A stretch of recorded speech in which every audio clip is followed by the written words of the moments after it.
তার 4টি সন্তান আল্লাহ দান করেছেন, 3টা ছেলে 1টা মেয়ে। মেয়েটা সবার ছোট, সম্ভবত 6-7 বছর বয়স হবে। তিনি এতদিন এই পরিবারের অভিভাবক ছিলেন।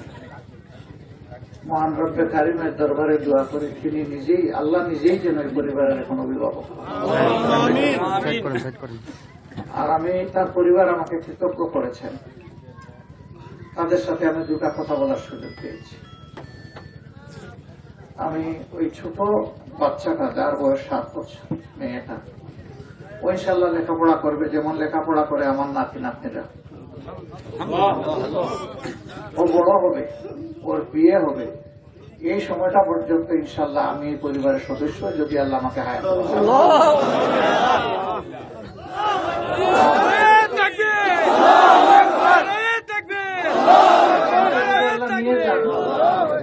আমাকে যদি আল্লাহ নিয়ে যান, তাইলে আমার জায়গায় যিনি এই দায়িত্ব পালন করবেন, তখন তিনি হবেন এই পরিবারের সদস্য।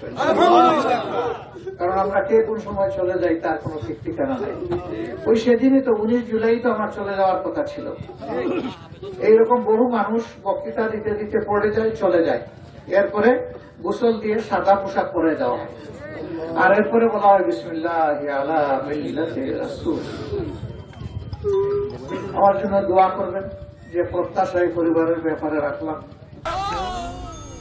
ডেন্টিস্টের পরামর্শ নাও নতুন কোলগেট অ্যাক্টিভ সল্ট। আল্লাহ যেন এটা পূরণ করার তৌফিক আমাকে দান। আমি আল্লাহ তাআলার কাছে চাইব, আমি যেমন খাই তারাও যেন অন্তত এতটুকু খেতে পারে। তাদের পাশে দাঁড়িয়ে আমরা যেন এই ব্যবস্থাটা করতে পারি। বিশাল হাওয়ার আপনাদের সামনে, হাওয়ার পাড়ের মানুষের মন বড় হয় দেখতে দেখতে। প্রকৃতির সাথে আপনারা বেড়ে ওঠেন। এই বড় মনের মানুষগুলোর কাছে আমার ছোট্ট একটা অনুরোধ থাকবে, আপনারা অনেক বড় মনের মানুষ, এই পরিবারটাকে আপনারা স্নেহের সাগরে ডেকে রাখবেন। আমি অল্প সম্মুখে যতটুকু দেখেছি, তার চেহারার মধ্যে আল্লাহু আকবার, আমি জান্নাতের নূর দেখেছি। আপনারা এই পরিবারের সাথে থাকবেন, আমি ইনশাল্লাহ আপনাদের সাথে আছি। এখন থেকে এখানে আসলে আমাকে আর মেহমান বলবেন না, যেহেতু আমি এই পরিবারের সদস্য হওয়ার সুযোগ পেয়েছি। আমি আপনাদের মতোই এক গ্রামবাসী।